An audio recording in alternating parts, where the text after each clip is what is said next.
Vaccination के लिए CoWIN app पर रजिस्ट्रेशन कैसे करें, आइए आपको बताते हैं। आसान है रजिस्ट्रेशन, आसान है वैक्सीनेशन। सबसे पहले कोविन ऐप या cowin.gov.in वेबसाइट पर अपने मोबाइल नंबर को OTP के जरिए रजिस्टर या साइन इन करें। फिर वैक्सीनेशन के रजिस्ट्रेशन के लिए फोटो ID और अपने बाकी डिटेल्स डालकर रजिस्टर पर क्लिक करें। अब स्क्रीन पर आपका रजिस्ट्रेशन डिटेल्स दिखेगा, जिसके नीचे शेड्यूल नाउ बटन पर क्लिक कर अपने एरिया पिन कोड या डिस्ट्रिक्ट के नाम से सर्च करने से सरकारी और प्राइवेट वैक्सीनेशन सेंटर के डिटेल्स दिखेंगे, जिसमें से अपनी सहूलियत से सेंटर और डाटा सिलेक्ट कर अपने वैक्सीनेशन का अपॉइंटमेंट बुक कर सकते हैं। ध्यान रहे, जिस फोटो ID से रजिस्टर किया, वैक्सीनेशन लगवाते समय वही ID कार्ड जरूर साथ ले जाएं। आसान है ना? रजिस्ट्रेशन करेंगे कोविन पर तो जीत निश्चित होगी कोविड पर। नेटवर्क 18 ये सुनिश्चित करना चाहता है कि हर भारतीय को कोविड-19 टीका मिले। टीकाकरण जागरूकता बढ़ाने के लिए नेटवर्क 18 और फेडरल बैंक की पहल संजीवनी शॉर्ट ऑफ लाइफ को सपोर्ट करें। Health expert Apollo 24/7।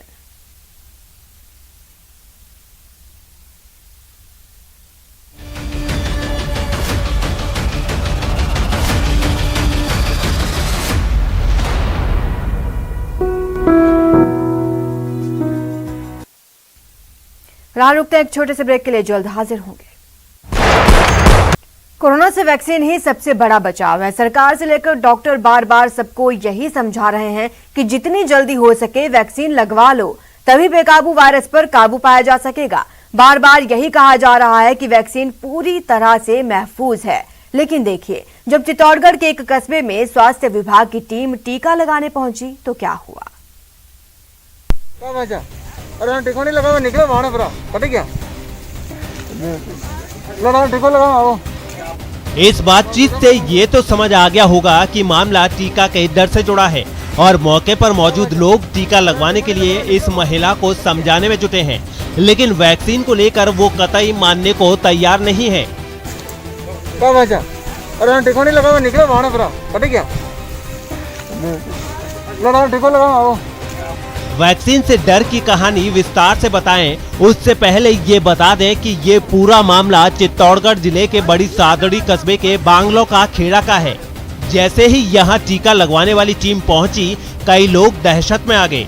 70 साल की ये बुजुर्ग महिला धापूबाई गोमती तो इतनी डर गई कि खाना पीना छोड़कर घर से भागी और सीधे जाकर इन झाड़ियों में छिपकर लेट गई।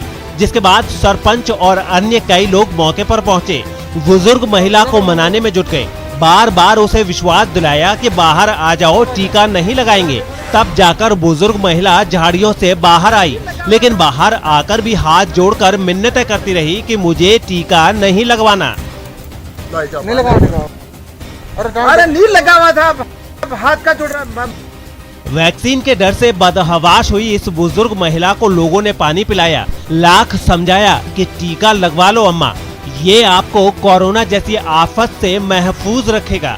लेकिन धापूबाई वैक्सीन को लेकर टच से मस नहीं हुई। आखिरकार बुजुर्ग महिला के आगे लोगों ने भी हार मान ली।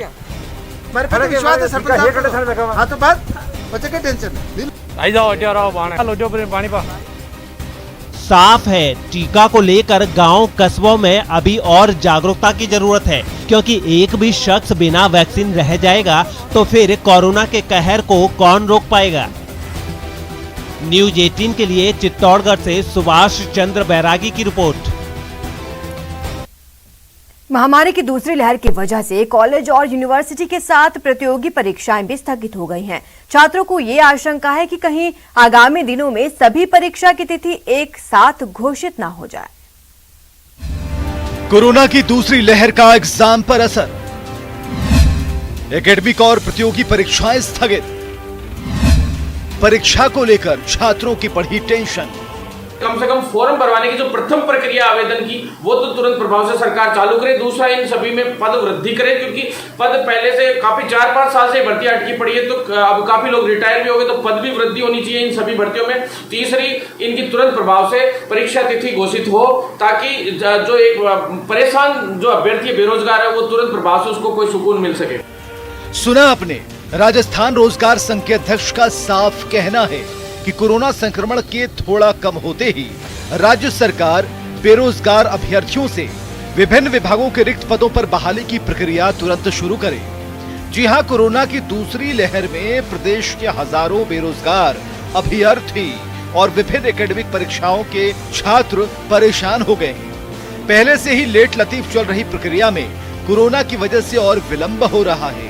स्थगित हुई परीक्षा और भर्ती प्रक्रिया से अभ्यर्थियों के अलावा परीक्षार्थी काफी परेशान हैं। तो हमारी मानसिक स्थिति बहुत ज़्यादा खराब हो चुकी है। सरकार से निवेदन है कि भाई हमारे फॉर्मों को दोबारा रीओपन किया जाए ईडब्ल्यूएस वालों को, और जल्दी से जल्दी हमारी परीक्षा की तिथि घोषित की जाए, जिससे हम तैयारी कर सकें और मानसिक स्थिति हमारी ठीक रहे। धन्यवाद। कोरोना की दूसरी लहर की वजह से कई एकेडमिक और प्रतियोगी परीक्षाओं को सरकार ने स्थगित कर दिया है, जिनमें आरपीएससी परीक्षा, रीट भर्ती परीक्षा, पटवारी भर्ती परीक्षा, एईएन, जेईएन, एसआई भर्ती परीक्षा, कॉलेज व्याख्याता परीक्षा, आरएएस साक्षात्कार, एनटीए, एसएससी और यूपीएससी की परीक्षा, यूजी और पीजी की फाइनल परीक्षा, इन जैसी परीक्षाएं शामिल हैं। इन परीक्षाओं में शामिल होने वाले अभ्यर्थियों और परीक्षार्थियों को अपना भविष्य अधर में दिख रहा है और वे लगातार सरकार से धीरे धीरे से ही सही परीक्षाओं को आयोजित करने की मांग कर रहे हैं। और कोरोना के केस जब कम आने शुरू हो जाए, हमारी भविष्य और परीक्षा पर कोई निर्णय ले जाना बहुत जरूरी है, क्योंकि छात्र परेशान है, कुंठित है। ऐसे में मैं निवेदन करूंगा कि जल्द से जल्द इस कोरोना काल के अंदर खत्म होने तक परीक्षा में कोई निर्णय लिया जाए, क्योंकि मानव जीवन बचाना बहुत जरूरी है। उसी के साथ साथ पैरेलल शिक्षा को भी बचाना बहुत जरूरी है।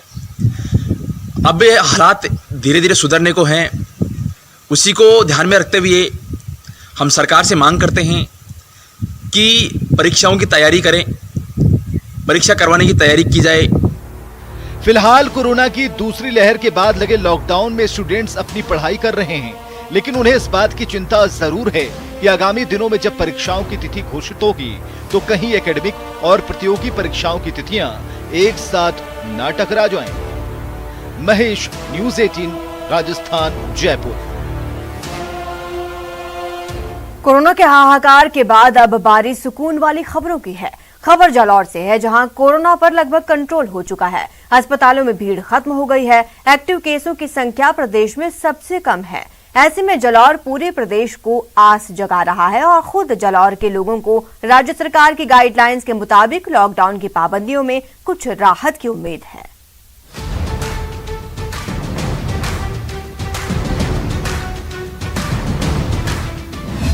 8 जून से पहले जालोर होगा अनलॉक। काबू में कोरोना, महज 241 एक्टिव केस। जिले में जिस तरीके से कोरोना के आंकड़ों पर लगाम लगी है, आने वाले कुछ ही दिनों में जिले के व्यावसायिक गतिविधियों में भी राहत प्रदान की जा सकती है। राजस्थान के जालोर जिले में महज 241 एक्टिव केस सामने आए हैं।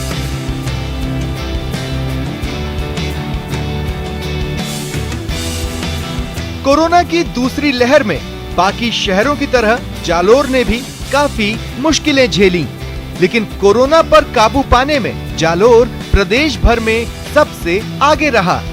ऐसे में माना जा रहा है कि जालोर को जल्द ही सरकार की तरफ से सौगात मिल सकती है।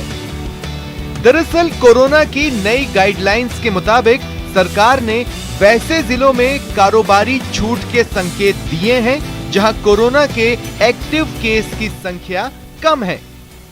1000 से कम एक्टिव केस वाले जिले में राहत मुमकिन। फिलहाल इतना ही। आप बने रहे हमारे साथ और देखते रहिए न्यूज़ 18 राजस्थान।